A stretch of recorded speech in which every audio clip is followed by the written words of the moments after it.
Don and Lorena Meyer studio at the University of Nebraska-Lincoln College of Journalism and Mass Communications. This is Nebraska Nightly.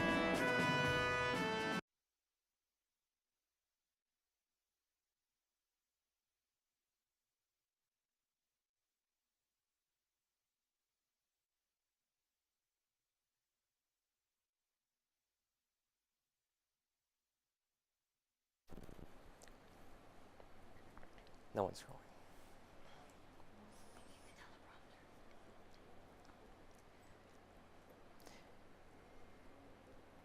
The E. coli outbreak linked to slivered onions from McDonald's Quarter Pounders is over.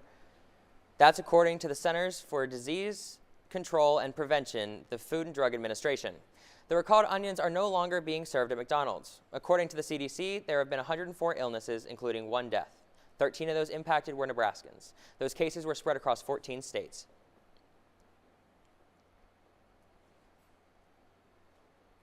As the civil war in Syria continues to expand, the Syrian government, with aid from their Russian allies, have began to bomb the rebel-controlled city of Idlib. We now go to Harry Fawcett for more. Your mic's not on.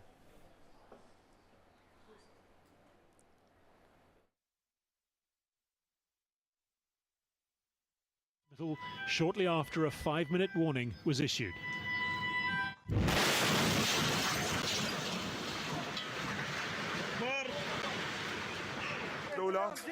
As Syria's rebels try to cement their gains on the ground, the Syrian regime and its ally Russia continue to punish from the air. This one of at least 5 hospitals reportedly targeted today in the insurgent stronghold city.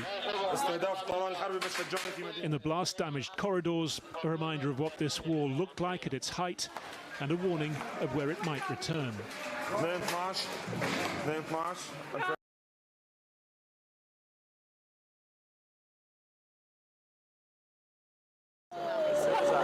This and more news to come after the break. Stick with us. As soon as I kicked one of my buddies in the head, I was like, yeah, we gotta go after that. I take back what I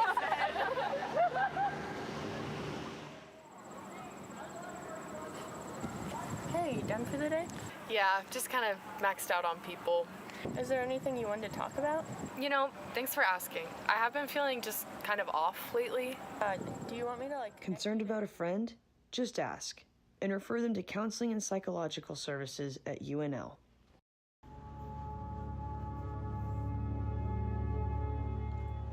Social media is a daily part of many college students' lives, something we've become used to, but it can also be overwhelming and draining. Studies show that taking regular breaks from social media reduces stress and improves mental health. Too much screen time has been proven to increase anxiety, while stepping away helps you reconnect with the world around you. Take a break. Protect your mental health.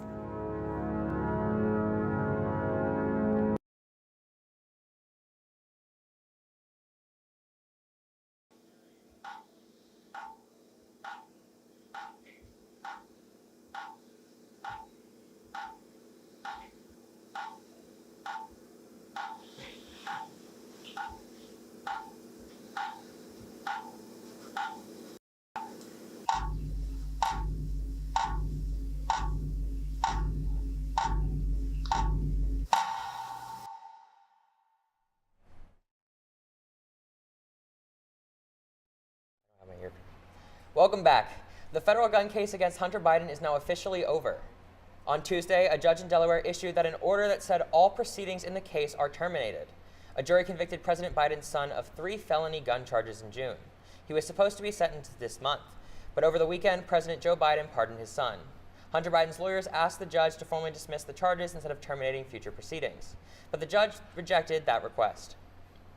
The federal judge in Biden's tax case in California hasn't officially ended the case yet, but that is expected soon. The numbers are coming in for Black Friday weekend, and so are big clues up for retailers about how consumers feel this holiday season and where they're willing to spend their money. Karen Kafa is in Washington with a look at the numbers.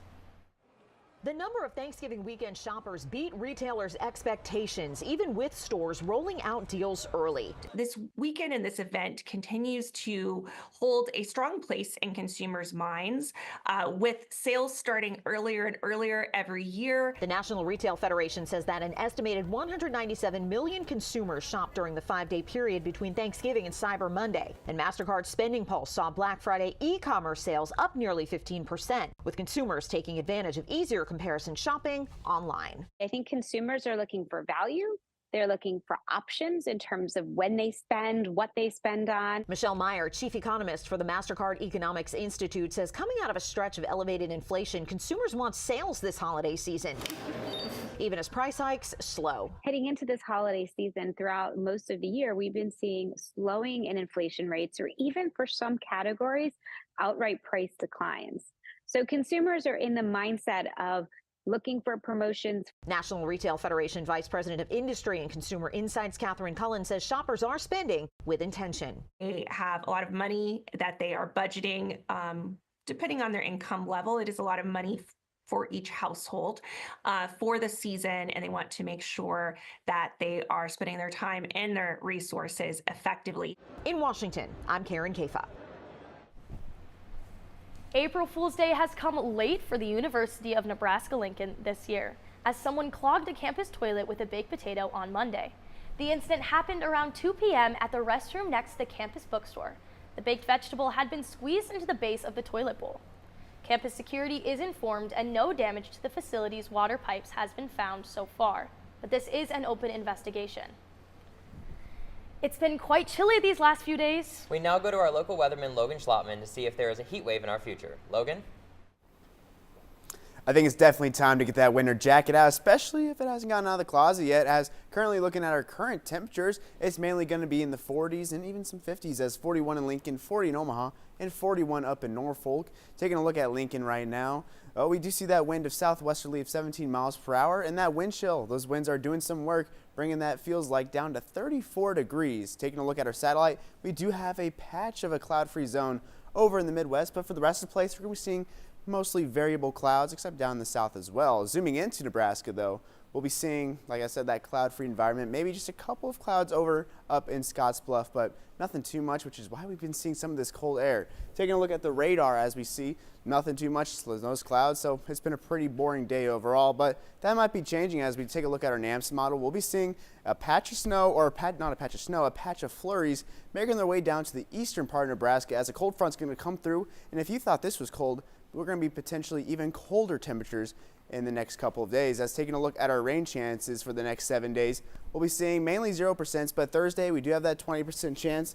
And then at the start of next week, especially on that Monday and Tuesday, that's where we're going to be seeing more chances, around 20%, while later conditions for tonight, 29 degrees. It's going to be a west-southwesterly wind of 16 miles per hour, and it's going to be mostly clear. And taking a look at Wednesday's highs, we'll be seeing those temperatures finally get warming up just a little more, maybe more upper 40s, maybe in the 50s as we take a look. 53 in Broken Bow, 46 up in Valentine, 48 in Lincoln, and 46 over in Omaha. But this is what I was talking about. Those Thursday temps in the wind chill, this is going to be at 8 a.m. Let's take a look at what our temperatures are going to be looking around that time. They're going to be in the teens, even single digits, with 9 up in Norfolk, 15 up in Lincoln, and 13 up in Omaha.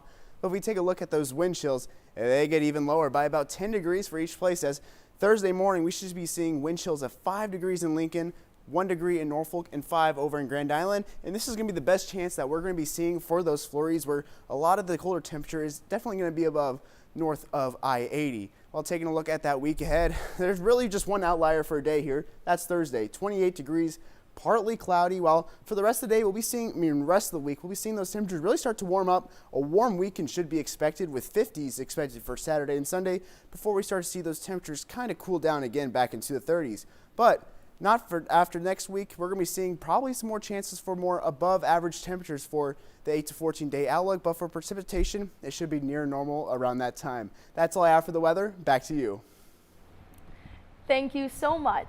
All you need to know about Husker sports and Alive at PBA before the basketball game tonight. Stick with us.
We now go to Jackson Inglosad to lead into our sports block. Jackson? Thank you, guys. Well, this was a week full of ups and downs for Nebraska sports, and it kept our Thanksgiving breaks interesting. Husker football had, as I'll put it, one of the games of all time. They faced off the Iowa Hawkeyes on Black Friday. The Huskers started strong as they scored 10 unanswered points in the first half, including a Dante Dowdell punch-in from 1 yard out. However, once the second half started, things started to fall apart for the Huskers. A muffed punt recovered on the 4-yard line by Iowa led to an easy field goal for the Hawkeyes. In the fourth, Iowa running back Caleb Johnson caught a pass in the backfield, broke 5 tackles, and brought it home 72 yards for 6. In Nebraska's final drive, with the game tied up at 10, quarterback Dalen Raiola was strip-sacked and the ball was recovered by Iowa. After chewing some clock down, Iowa drilled a 53-yard walk-off field goal to win the game 13-10. If you're a Husker fan, you had some traumatic flashbacks, as the end of this year's game was identical to last year's Nebraska-Iowa matchup, where Iowa again hit a walk-off field goal to win 13-10 after a Nebraska turnover. On a lighter note for Nebraska sports, the Husker volleyball team is this year's Big Ten champion.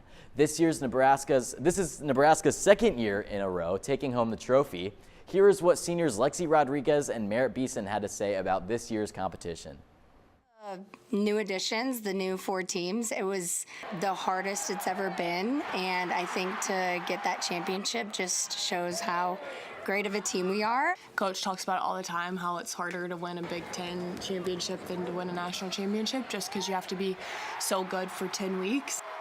The Huskers won their championship match against Maryland in just 4 sets.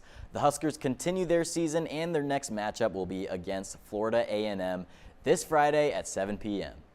Now I'm going to hand it over to Sarah Pearson, who is at Pinnacle Bank Arena right now, while tonight's women's basketball game awaits tip-off at 7. Sarah, what should we expect tonight? Thanks, Jackson. We are live at Pinnacle Bank Arena ahead of a non-conference matchup between the Nebraska Huskers and the Lindenwood Lions. The Huskers come in at 6-1 overall, while the Lions sit at 4-2. Nebraska is coming off a dominating 84-38 win over Kansas City last Tuesday and will look to keep their undefeated home record intact tonight. Also this evening, keep an eye on senior Alexis Markowski, as she needs just 8 more rebounds to tie Kelsey Griffin at number 4 on the all-time Nebraska charts. Tip-off between the Cornhuskers and Lions coming up at 7 p.m. Reporting for Nebraska Nightly Sports, I'm Sarah Pearson. Well, thank you very much, Sarah. Let's hope the Huskers can push their record to 7-1. Again, that game will start at 7 o'clock, and that's all I got for sports this Tuesday. Back to you guys at the desk. Are you wanting to brighten up your week? Learn more about the Christmas light displays around Lincoln after the break.